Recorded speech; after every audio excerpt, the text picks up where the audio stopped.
Well, welcome everybody. We are so thrilled you've joined us this evening for the kickoff session of the ONlit brand new book study focusing on teaching skills for complex text. And we are thrilled to have you join us this evening. And without further ado, we can get started. Thank you. Okay, so I'm just going to briefly go over our agenda for this evening. I'm going to start with a welcome and a quick introduction. Number 2, we are going to unpack a little bit about what we think reading comprehension is. Then we're going to move into unpacking the article and the podcasts that were sent out as suggested reading and listening ahead of tonight. We have grayed out number 4 because as we were planning, Leigh and I last night made a last minute decision to remove that part of our presentation and actually begin with it for session number 2 on January 29th, just to give us, there's a lot of content tonight to go over, just to really give us time to work through that, hopefully in a meaningful way, and then we will wrap up. So we're going to ask, tonight you're going to hear the word complex or complexity a lot. So we're going to ask that you embrace the complexity as we talk about and think about some shifts that we can make in our practice in order to impact better outcomes for our learners. So I'm Nellie. I'm an elementary French immersion teacher. I've been teaching about 25 years. The first part of my career, the bulk of my career was with the York Region District School Board. And now I am with the TDSB. I've taught grades 1 through 5. The last few years have certainly been in primary, and I'm currently a 1-2 French immersion teacher in an incredible school with an amazing staff in the TDSB. I'll turn it over to Leigh. Sure. And my name's Leigh. I am going to say my last name because it is spelled differently and people struggle with it. It's Leigh Fettes, and that rhymes with lettuce. I'm a junior teacher, grade 4 French immersion in Trillium Lakelands District School Board, TLDSB. I've been a teacher for 20 years. My first few years were spent in a small private school here. But since then, I've taught anywhere from kindergarten to grade 8, mostly in French immersion. However, I've dabbled in some early reading instruction. I've been teaching and learning coach with our curriculum team, and now I'm back in the classroom. That's where my heart really is currently in particular. And I will give a shout out to my school and my school board, both the English and FSL side of things, because there's just some incredible work being done by a lot of amazing people. And it's really shifting, and we're seeing that sort of move throughout the years. I do love this work so much, as we all do on the ONlit team. I'm starting this right now, actually tomorrow night, year 2 of my master's in reading development and instruction. Okay, and I'm just going to go ahead and share our land acknowledgement. So we acknowledge that ONLIT's work takes place on traditional Indigenous territories. We acknowledge that there are 46 treaties and other agreements that cover the territory now called Ontario. We are thankful to be able to work on this land, and we are thankful to First Nations, Métis, and Inuit people for their care for and teachings about the earth. This acknowledgement reminds us of our responsibilities to our relationships and to the ancestral lands on which we learn, work, and live. And so we are so excited to be kicking off our 6th session book study tonight. And we thank you so much for taking the time out of your evenings after incredibly busy days to join us. We are teachers too. We both spend the days in the classroom. And so we really do get it. Please join us if you aren't able to read the entire chapter or to read it carefully. If you're puzzled, we will never put anyone on the spot. And if we do spend time in breakout rooms, if and when we do that, it would be centered around a specific task to work on together as a much larger group. And so really, we just want you to be here with us doing this exciting learning. And Nellie and I, we benefit from this just as much as you do. When we are looking at articles to discuss, we end up going down these incredibly deep rabbit holes. And it's such great and exciting learning. And we're very excited to have you here to do it alongside. And so tonight we're going to be digging into this article, No More Strategy of the Week, Considerations for Connecting Comprehension Instruction Back to the Book by Conradi Smith, Williams, and Frackleton. And we're going to be using the words text and book interchangeably. We're also going to, I think we still briefly talk about the introduction of our book, but that will, as Nellie said, we've shifted a lot of that to next week, including why Dr. Heidi Anne Mesmer wrote it. Much of what we'll be speaking about tonight comes from these two sources, or sources that they themselves mention in their work. We'd also shared 2 episodes of the Reading Road Trip podcast that you might consider listening to in preparation for tonight. And if you don't know this podcast, it's definitely a great one to check out, not only because of the incredibly great guests that Kate speaks with, but also because of the Ontario lens.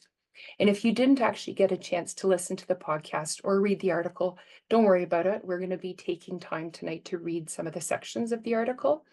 And the podcast actually might be even more meaningful after tonight's session. They're not very long. You can listen in less than an hour. And sometimes we ourselves listen at 1.5 or 1.5 times and then stop and back up if there's something that we want to catch. So lots of ways to access tonight's content. If you're struggling to get the book, it's been flying off the shelves, which is really exciting. That means that people are keen to learn about it. And it is currently out of stock at many of the booksellers that we recommend normally. So the last I checked, Amazon, Canadian Amazon is sold out. Caversham is sold out currently as well, but they will be getting more.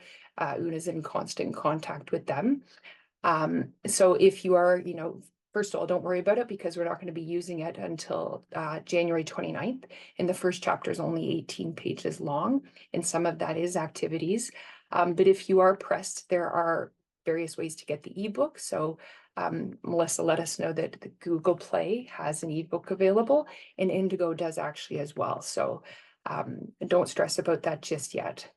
And so let's jump right in with something light and easy. We're going to take a closer look at reading comprehension. And we sort of joke about that because, it is definitely not light and easy. It's complex and something we could think about nonstop. But before we do that, we have another mentee. And we are going to actually ask you anonymously, because this is done anonymously, to just share your thoughts, your current understanding or definition of reading comprehension. And we're going to give you a few moments to do that. So you can either join with menti.com or click on or flash the QR code. We'll give you 3 minutes just to consider your understanding, to type it in, and we'll just sort of watch other people's thoughts unfold. These are incredible thoughts. I feel like our participants, oh, there we go. That's our timer countdown. And so much of what is going to come up tonight. And I think it also reflects, a lot of the learning and considerations that really have occurred in the last few years, or maybe folks had this great understanding prior.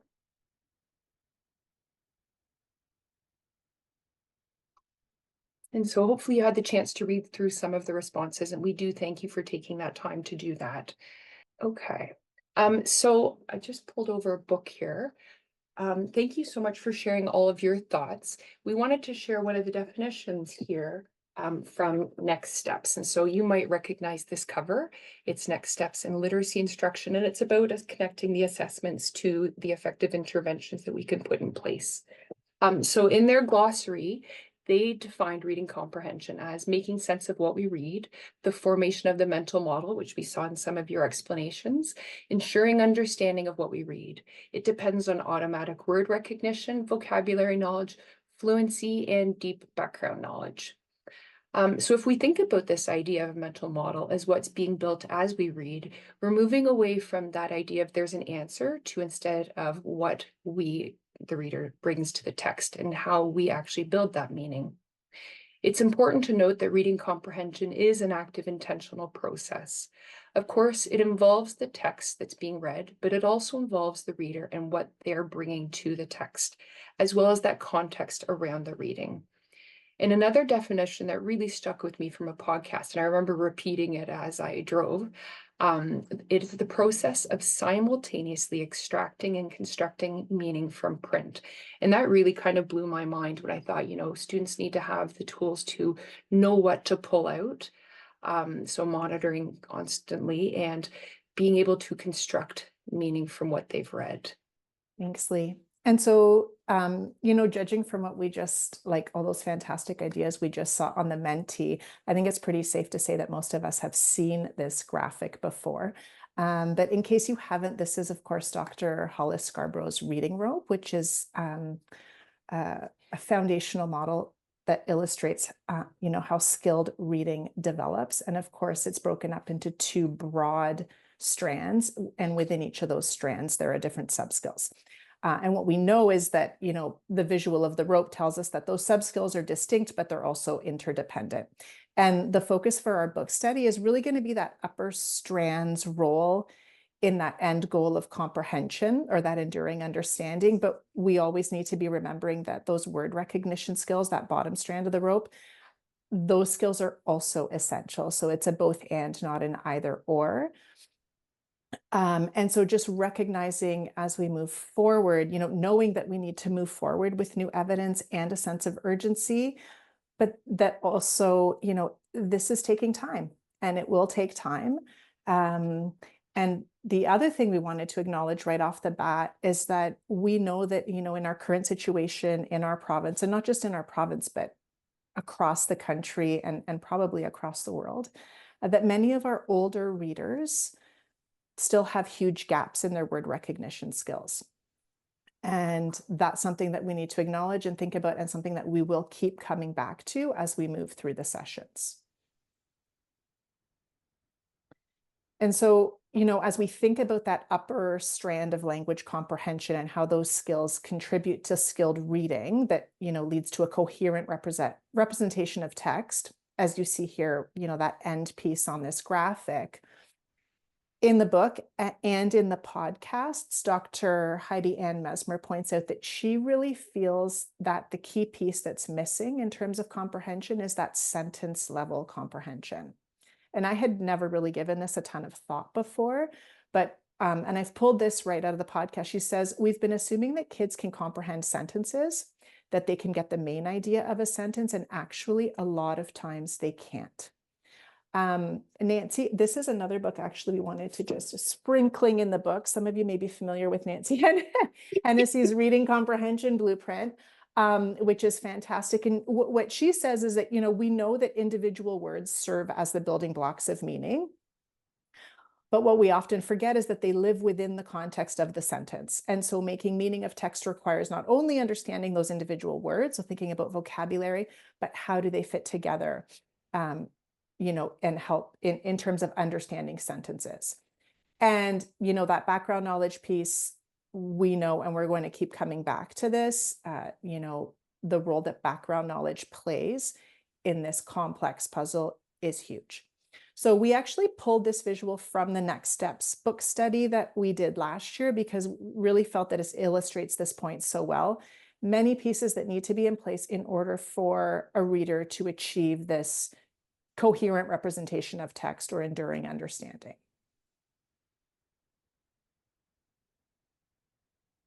And this expectation of sentence level understanding is also in the new curriculum.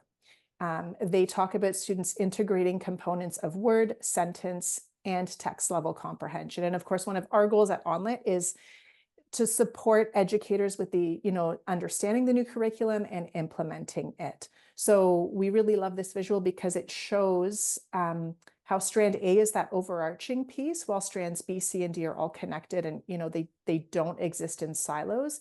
And thinking about this as we're planning intentionally, and how this understanding is reflected in our practice.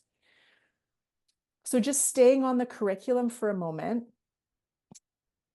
we have this table, and what we've actually done is just pulled out one specific expectation from grade 1 and grade 9 in strand C, just to help, to really see where these things come up in the curriculum and that they are reflected in the new document.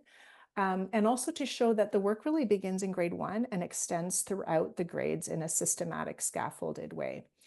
So, Leigh, we can go ahead and click. Thank you. We'll do grade 1 and grade 9 at the same time. So really what we've done is just pulled out some keywords to highlight that a lot of what we're going to be learning about in this book study is contained within the new language documents. So C1 is knowledge about texts. And you'll notice that in grade 1, their work, it talks about short, simple texts, but we see keywords come out like grammar, cohesive ties. We're going to talk about quite a bit, sentence structure and background knowledge. And then those same things are still expectations, to be learned and applied in grade 9, but now we're shifting towards texts that are becoming more complex. C2, which focuses on comprehension strategies, again, in grade 1, simple text, pulling out a main idea, then towards grade 9, working more specifically with summarizing, synthesizing ideas in complex text. That's going to keep coming up. And then C3, of course, we're looking at critical thinking. So again, really using skills within the text to help us build that understanding. So in grade 1, simple literary and informational texts by identifying and sequencing information and events. And you could see how that builds. And in grade 9, we're talking about assessing credibility, reliability, and significance. And we can just keep going there. Thanks, Leigh. So this is strand B, and if we think back to C1, which is knowledge about texts, C1.1 across all the grades is using foundational knowledge and skills to comprehend. And those foundational knowledge, those foundational skills are in strand B. So again, there's so much overlap between the strands. So if we look at 1.5, we're seeing words like cohesive phrases and sentences build to cohesive and coherent sentences. And in the Reading Road Trip podcast episode, Dr. Heidi Anne Mesmer, she does actually say comprehension is active, and you can't do that without an oral language component, which when Leigh and I were discussing this, it reminded us of that quote that I had only heard quite recently. Douglas Barnes first said it in 1976, that learning floats on a sea of talk. And then that quote became reading and writing float on a sea of talk. So all of this work that we do really floats on that, that foundation of oral competency. Okay, so B2, foundations for reading and writing. You can see how the word simple to complex and comprehension is reflected in both from grade 1 right through to grade 9. And then finally B3, which is our conventions, conventions for reading and writing, and much of what we will unpack in the book will be reflected in B3, working from simple and compound sentences to increasingly complex sentences. And so before we move on from this, just in case you aren't aware, there are also 2 continuums in addition to strand B, the B2 continuum, but this is the B3 continuum. This is what it looks like. It's an at a glance of, the mandatory learning for overall expectation B3, and it's laid out in terms of initial development, consolidation, and refinement. And it really shows all of those conventions associated with syntax, sentence structure, grammar, etc. So that will be coming up quite a bit. Right, so now, thank you, Nellie. We're going to begin looking more specifically at the article and mention some of our takeaways from both the article and the podcasts. So our big takeaways from the article were that we want to keep our work on reading comprehension as text-centered as possible, and to always consider that big picture of reading comprehension and all that it entails. And Nellie, you've mentioned some of those things already. And that the actual strategy and strategy instruction are the means of doing this and not the end. And you will definitely notice some overlap tonight in all the slides as we speak to these ideas. The big picture idea from the article and podcast, or as Nellie likes to say, un survol, or an overview, is essentially that we're not teaching strategies on a timeline or a schedule. So for example, that this is our month to infer, we're going to infer, everything, and then the next month we're going to visualize and then dust that off, and we're done with visualizing. I'm going to mark and assess it and move on from there. But rather that we do this throughout the year and in the context of worthwhile and valuable texts. In the podcast, the authors share how this brings and relates to joy and motivation. They mention that when a parent asks their child, "What did you do today?" students are not likely to say, "We inferred." Instead, we would hope that students would be able to talk about the topic and the learning they had done. For example, butterflies. And when we're using all these rich and different texts, students are going to have a lot of information to share, vocabulary to use because they've heard it in so many different ways, connections to make, and we'll go on and learn more about butterflies. There's just so much more to celebrate when the text is at the center and not the strategy.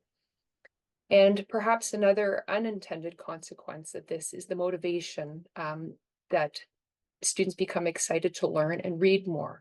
So for example, seeking out sequels of books. In my class this year, we read the book Fatty Legs, and students were so excited, and the Wild Robot. And students were so excited to learn that there were sequels, and they sought them out, excitedly shared that they'd received those for Christmas gifts, and even gave a copy to our class.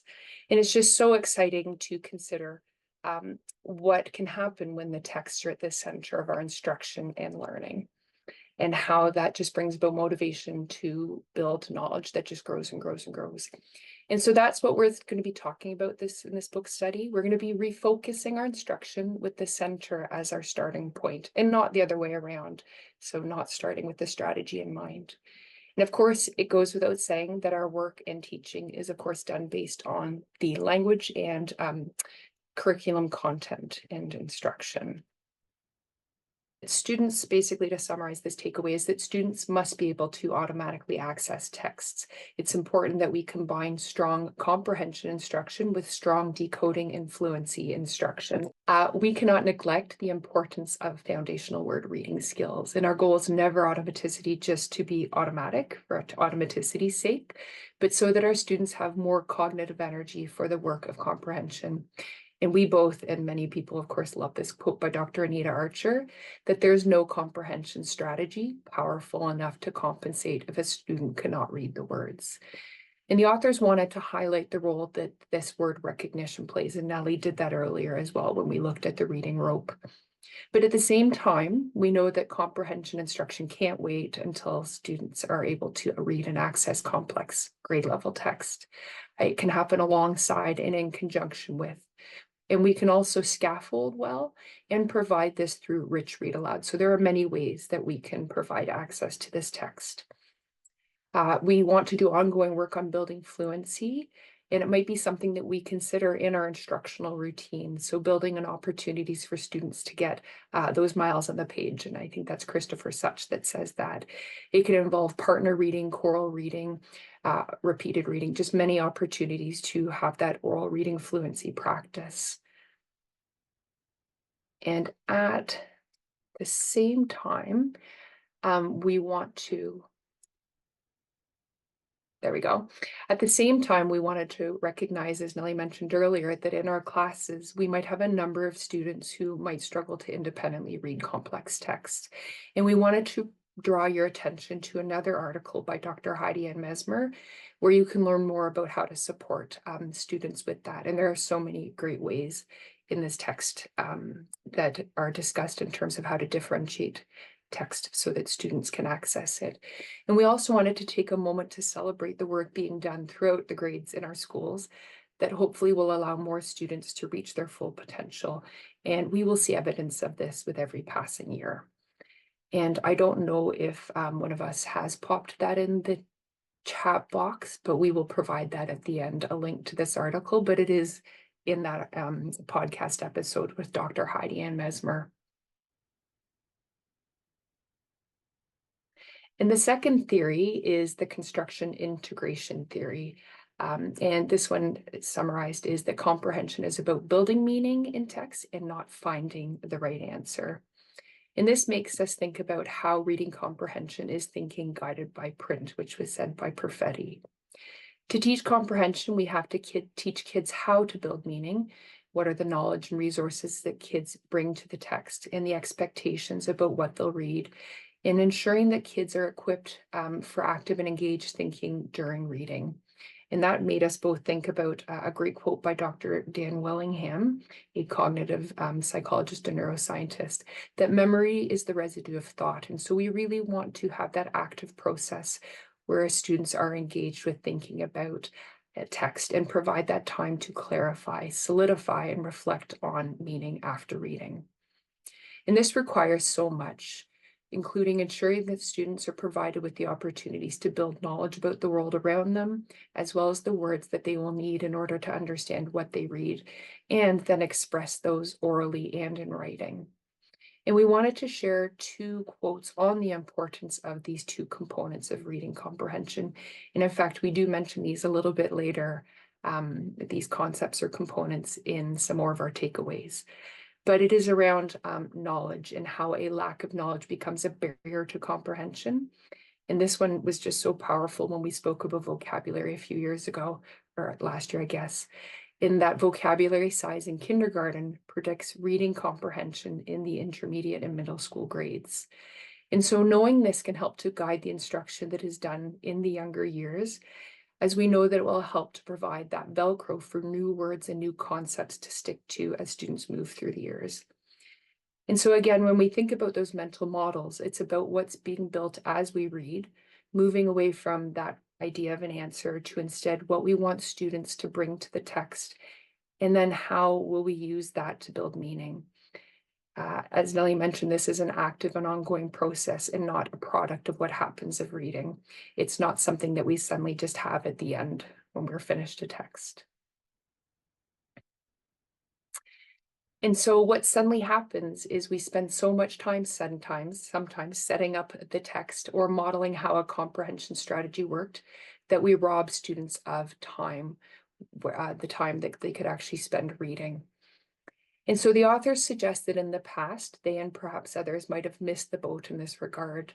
Instead of treating reading comprehension as interdependent with the text that we were reading, instruction came down to breaking comprehension into those discernible skills or strategies that could be measured and mastered and then moved on from. There's a great article that we both came across as we sort of explored this work, again by Dr. Dan Willingham, and it sums it up really nicely in the title, actually, that there is usefulness in brief instruction and reading comprehension strategies, but that we want to spend the bulk of our time actually reading worthwhile texts that we want our students to learn from. And there's a great quote from Dr. Pam Snow in Australia that really makes clear that we need to be intentional about how we spend our instructional time, because every minute counts. And so this instructional time belongs to children. And I think that's a really important ethical principle. We want to think really carefully about how this valuable, precious window, how we use this valuable, precious window that children can't get back again. And it's not for us to be doing experiments on children.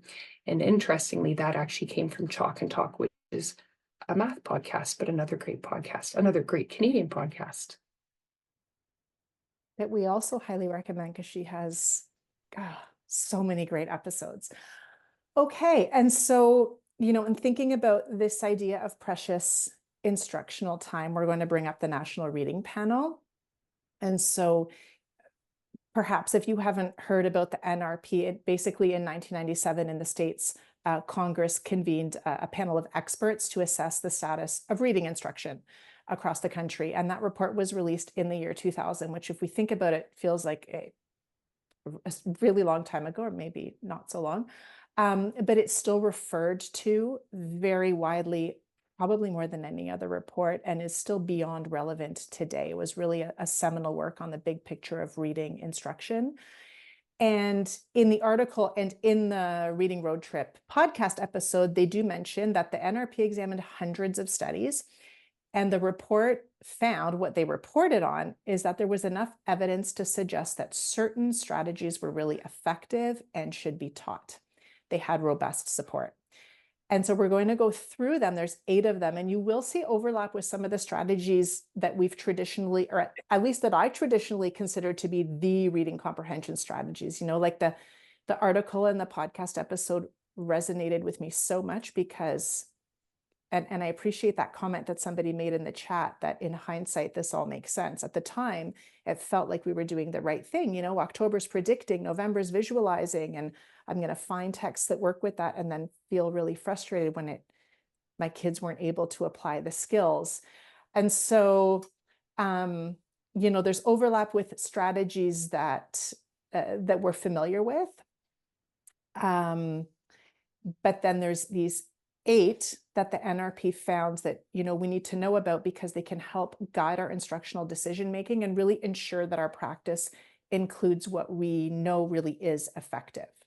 And so we're going to just go through them quickly, but one by one. So if you could just click, that'd be awesome. So asking questions, of course, connects to making inferences, and, you know, questions are often generated when we're actively monitoring our comprehension. And these are in no particular order. So comprehension, monitoring, right? Students really need to learn to monitor and, you know, pay attention to whether they are or aren't understanding as they are working through text. Summarizing is the third one. We know it's a great method of integrating ideas. It also improves memory for what we read. Story mapping, or understanding story structure.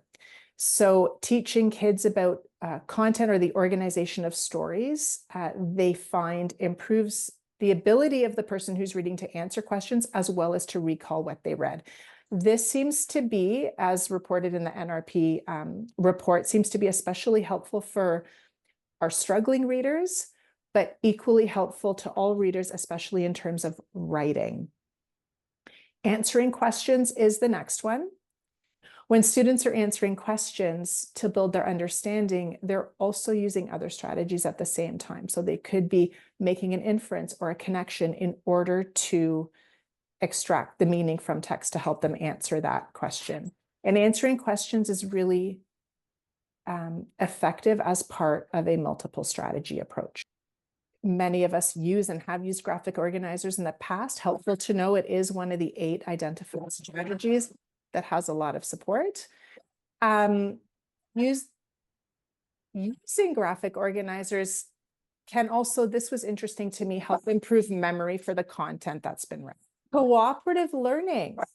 And Leigh, I know you and I really did have a conversation back and forth about this, right? Well, how does this really connect? How is this a reading comprehension strategy? How does this connect? And so I'd like to share something straight out of the report.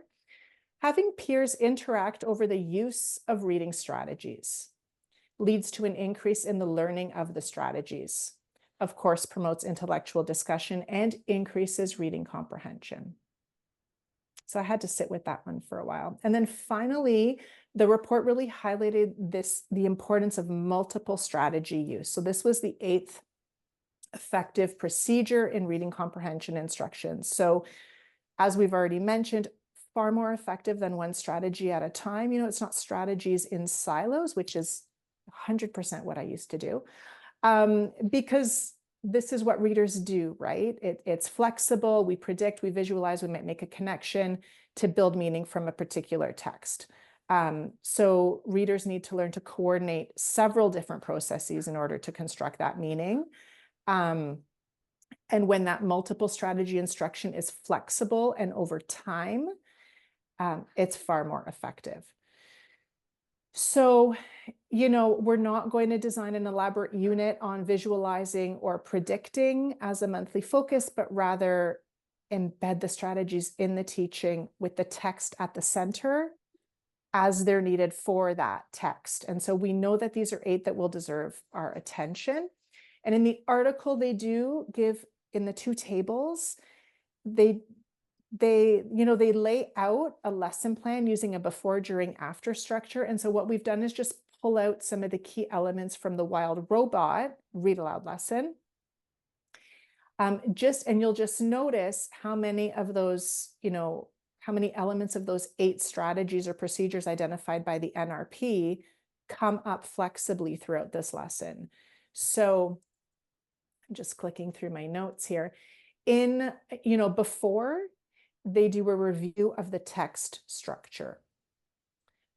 They not only activate background knowledge, but this is the other piece, they identify ahead of time through purposeful planning and previewing of the text what background knowledge those students are going to need to be able to help them access the meaning of the text. And then they teach vocabulary, 2 words only, but they're using a familiar routine. They're stating the word, having the students repeat the word, providing a student-friendly definition, examples, non-examples, and having the students use the word. And they use that routine probably every time. And then the during portion, so we can just click through those. Of course, they are modeling strategic thinking. So they're naming the strategy and identifying where and how to use it. And then within this, they're also monitoring comprehension. So she says, I need to stop and think because this doesn't make sense. And then she makes a connection. I know that sometimes when I'm scared or overwhelmed, it helps when someone I trust comforts me. So I can infer that. So you'll notice that without doing an entire lesson on inferring, the lesson is on the text. And so not because this month is about inferring, but because this text at this point lends itself to this particular strategy. And so then after they have extension, asking questions, which was one of the 8 procedures or practices that was pointed out. And of course, the discussion allows for that oral piece. And there's the use of the graphic organizer to support the written extension. And so just before moving on from this chunk, when we read this in the National Reading Panel report, it really resonated. So being strategic is much more than knowing the individual strategies. When faced with a comprehension problem, a good strategy user will coordinate strategies and shift strategies as it is appropriate to do so. And then the rest of the quote, which we've left off the slide, is they will constantly alter, adjust, modify, and test until they construct meaning and the problem is solved. So I just love this idea of building comprehension as problem solving. And then in the article, they do also talk about creating the conditions for which comprehension can occur. So we're just going to unpack that a bit now. And it begins with our third, just checking the time, it begins with our third takeaway, which we can just click through. So the first, part of creating the conditions is thinking about text selection. What texts are we using? Dr. Heidi Anne Mesmer says in her podcast episode, it really matters. It makes a difference. And she references this quote from Dr. Timothy Shanahan's blog. Reading comprehension should be taught with texts that are worth teaching, texts from which we want students to gain knowledge. So purposefully choosing texts that will allow that to happen, right? And one key distinction we just wanted to make here is, of course, we could have an entire session on text selection because there are so many factors that play into this. But just one thing to keep in mind is the purpose for the reading. So is it independent practice to build word recognition skills based on data, or is it to provide access to content via complex text? And of course, in this book study, our purpose will be to, be choosing texts that provide that access to knowledge building. And so there's value in teaching text structure and organization, which we've mentioned before, because research has found that there's a relationship between our understanding of text structure and our ability to comprehend text. And again, that came from the NRP. And so sometimes the text structure can be predictable, that story arc that Nellie mentioned earlier, and sometimes it's far more complicated than that. And in fact, nonfiction, where we do want to spend a lot of our time with our students, tends to be less familiar. And so the various structures are incredibly important to teach. So if we think about cause and effect, for example, and we will be talking about this further later on when we discuss chapters 4 and 5. It is important that students know those key features or the different structure or the structure of different text types, because this is essential when we're talking about that really important skill of having students answer text-based questions and being able to support their responses with evidence from the text. They need to know where to look. And we also, of course, have to teach them how to monitor their understanding and what to do if they encounter a gap. And all of this is reflected in strand C, C1, knowledge about texts. And takeaway 5 is on vocabulary, which we did mention the importance of before.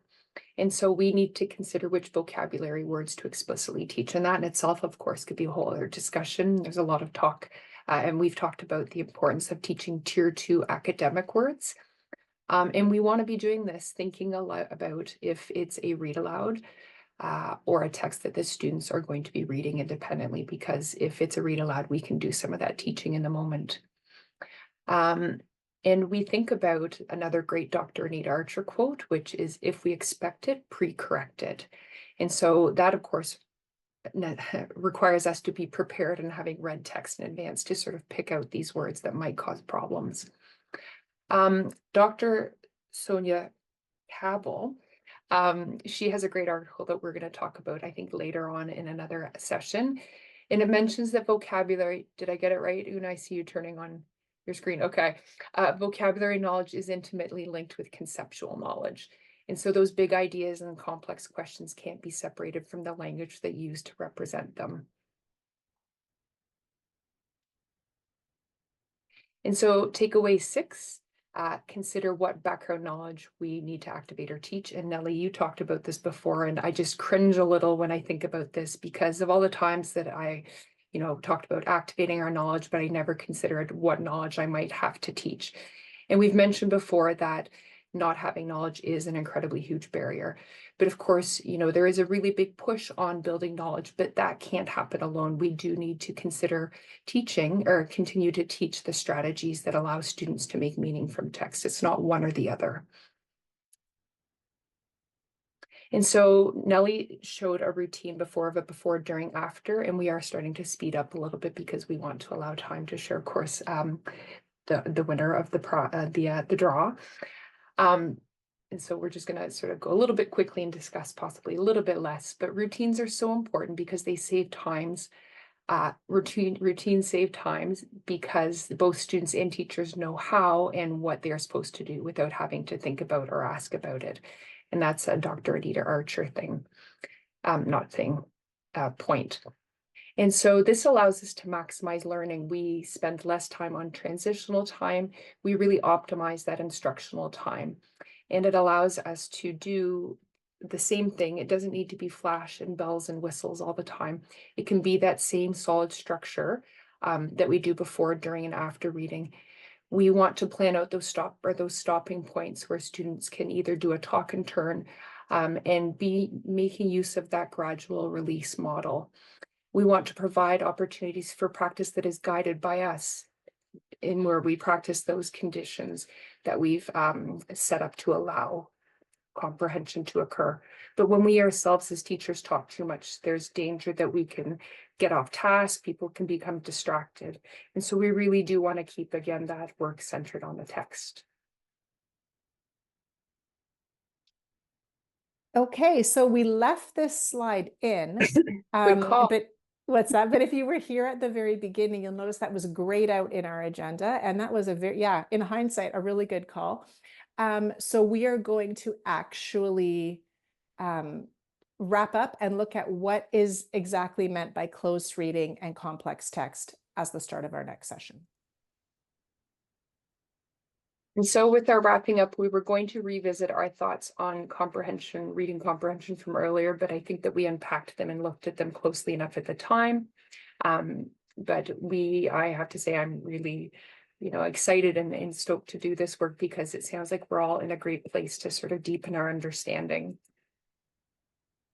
Okay, and so we've presented a ton of information tonight, which we felt was essential before we really dig into the book. And so we thought it would be great to end with this quote from Dr. Hugh Katz. And he often talks about the fact that since decontextualized comprehension work doesn't transfer well, we need to instead consider how to facilitate the conditions in which comprehension can occur. And that really sticks with us. And it does come from an article that he wrote entitled Rethinking How to Promote Reading Comprehension, which is excellent. And if we cannot pop the link in the chat right now, we will. But when the recording goes out, there will be an accompanying document with links to all of the articles that we've mentioned tonight. So we just wanted to leave you with those final thoughts so that that can kind of resonate in the back of your mind, and you can keep that in your mind ahead of the next session. And so, yes, our next session is on January 29th, where we will actually dig into the book. So chapter 1 is on untangling, and I had to practice how to pronounce this word when I first learned it. Anaphora, replacing words. A word that I probably heard for the first time a year ago or so. And I hope that I'm not alone in saying that. Oh no, right there with you. Yeah. And so we rushed a little bit. I rushed a little bit at the end to get us there, but 8:15 sharp. And I'm going to stop sharing my screen, but we want to take a moment to thank you all so much for being here tonight, putting yourselves out there, sharing ideas with us, being here, and consider grabbing a colleague to join us the next time, because that's when we'll start diving into the book a bit more deeply.